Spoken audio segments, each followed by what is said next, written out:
rapaz aqui, o Cícero. Mostra o Cícero para mim. Rapaz, o Cícero tem uma história para contar que é um negócio impressionante. Ô Cícero, quando você conta essa história para as pessoas acreditam em você ou elas ficam meio que te rodeando, olhando para você, ficam desconfiadas, né? Tem gente que fica, tem gente que fica porque não quer acreditar nessa ideia que tem seres que acompanham a gente, que vivem em outros planetas, que vêm aqui na Terra. Bem, e eu pergunto para você que está na sua casa, passa pela sua cabeça qual é a história do Cícero? Cícero é tosador de cães. O morador de Sorocaba é casado e tem um filho de 17 anos.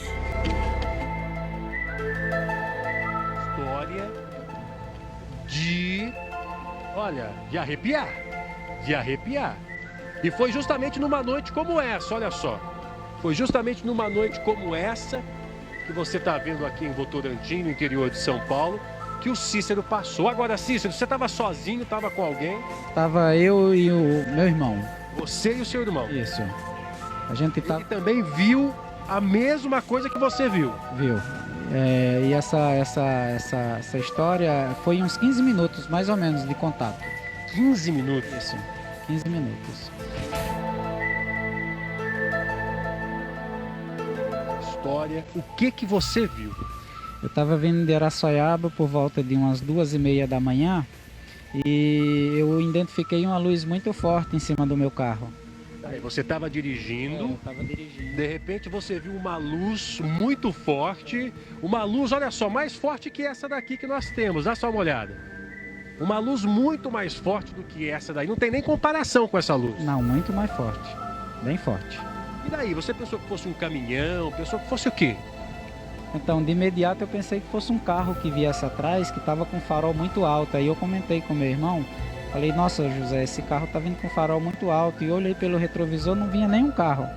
Aí eu olhei por cima botei a cabeça para fora da janela do carro, olhei para cima e tava aquela luz alumiando o carro. E eu parei o carro um pouco mais na frente e ela ficou parada a uns 10 metros de altura e ela balançava assim no ar, muito grande, acho que uns 50 metros de diâmetro mais ou menos. E toda iluminada, as luzes muito fortes, na lateral, para cima, para baixo. Gente, e ela ficava bailando no ar, assim, uns 10 metros de altura. Gente, o que o Cícero viu é nada mais, nada menos do que, podemos dizer, um disco voador? Eu acredito que sim.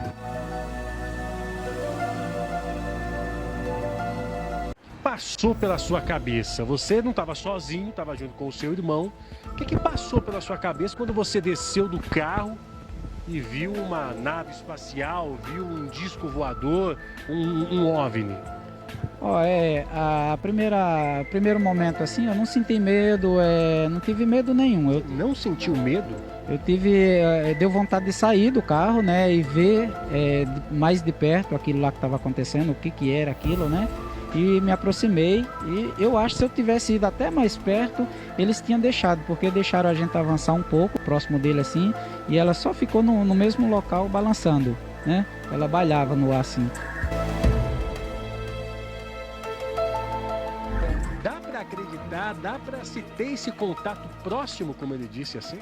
A história que o Cícero conta, ela contém todos os elementos de outras visões que já aconteceram pelo Brasil afora e no mundo. É um padrão.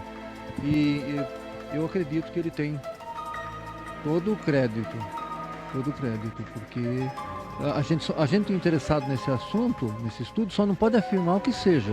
Porém, que ele viu exatamente como ele descreve, é um padrão que se repete. Existem relatos no mundo todo, né, Michel? No mundo todo e no Brasil particularmente, uma grande quantidade, principalmente esse tipo de fenômeno que ele relatou. Esse é um assunto tão complexo, é um assunto que chama tanto a atenção de quem estuda, de quem já viu, como o relato do próprio Cícero, que muitas pessoas vêm atrás desses assuntos, vêm atrás dessas histórias por ser relatos verídicos de pessoas que dizem que viu realmente. E o Bruno é uma dessas pessoas que vai, daqui para frente agora, relatar justamente essas histórias que vem chamando a atenção para a realização até de um documentário, né? São muitas as histórias que você ouviu já de moradores, de pessoas que viram esses OVNIs? São muitas, viu? Eu fiquei até impressionado porque, assim, no começo eu achei que eu ia encontrar alguma coisa ou outra, que nem a gente vê pela internet, tem muita coisa que a gente sabe que não é verdade, mas durante as minhas pesquisas eu descobri muita história interessante. E o mais interessante é o seguinte, essas pessoas, elas estão sedentas a falar, sabe? Muitas delas não têm coragem de se expressar porque, não sei, de repente pode ser taxada como louca, alguma coisa assim, mas quando você encara isso com mais seriedade e começa a entrevistar essas pessoas, você descobre relatos muito, muito importantes, sabe? E eu estou muito intrigado e estou atrás dessas histórias. E daí eu faço a pergunta para você que está na sua casa. Você acredita em OVNIs? Você acredita em objetos voadores não identificados? Como os que apareceram aqui nos céus de Votorantim, no interior de São Paulo? Nos céus de Sorocaba, também no interior de São Paulo?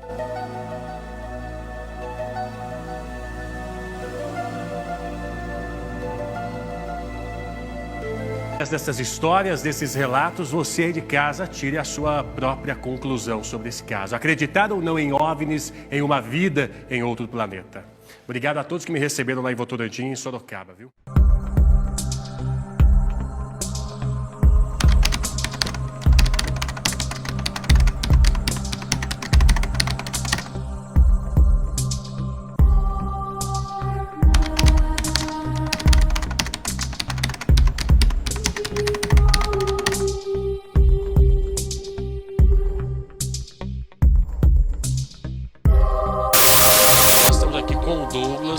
Nós também convidamos para participar com a gente aqui do programa os integrantes do Caça-Fantasmas. Eles são pessoas sérias que trabalham com isso já há bastante tempo, a Rosa e o João, não é isso? Ô Rosa, e a Rosa vai mostrar para a gente, porque nós vamos agora para um lugar bastante marcado por mortes e principalmente por números de pessoas que morreram, que é o túnel aqui de Paranapiacaba, né? Conta bem rápido pra gente, ô Douglas, que história é essa? A história de que os cabos de aço, quando arrebentavam, os trabalhadores no meio do túnel, era tamanha força de 60 toneladas do cabo de aço, saía chicoteando, cortava tudo, os trilhos do trem, tudo que tivesse à sua frente, inclusive os próprios trabalhadores que estavam dentro do túnel. Segundo a lenda, como as pessoas antigas contam, esses murmúrios, esses gritos que a gente ouve no túnel... Até vultos, né? Até vultos que são vistos assim durante a noite, depois da meia-noite de preferência, são pelas pessoas que foram enterradas no próprio túnel, usadas de rejunte. Eram indigentes, não tinham família, morriam e eram usadas como rejunte no próprio túnel. Então, ao entrar, muitas vozes. Pois é. E aí, acreditar ou não? É possível realmente ouvir vozes, ver vultos? Por isso que nós convidamos os nossos integrantes aqui do Caça-Fantasmas de São Paulo, eles que trazem equipamentos que detectam a presença, né, Rosa? Olha, o equipamento está se movimentando, você vê que ele toca e para, toca e para. A hora que você começou a falar, nós gravamos aqui, o aparelho se manifestou.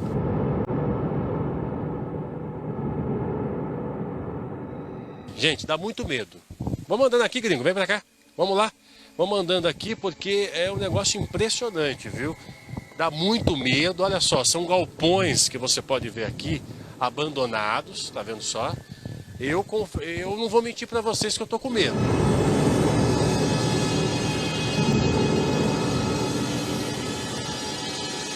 Antes mesmo de chegar no túnel, Rosa nos mostra o equipamento apitando a cada passo, um sinal de que seres de outros planos espirituais iriam fazer contato com a gente.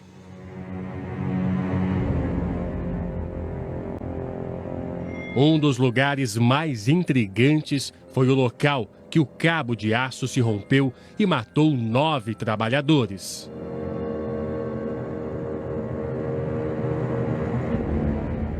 O nosso caminho continuou. Bem dificultoso, com bastante obstáculo, o mato e os vagões abandonados davam ainda mais a sensação de um lugar, no mínimo, intrigante.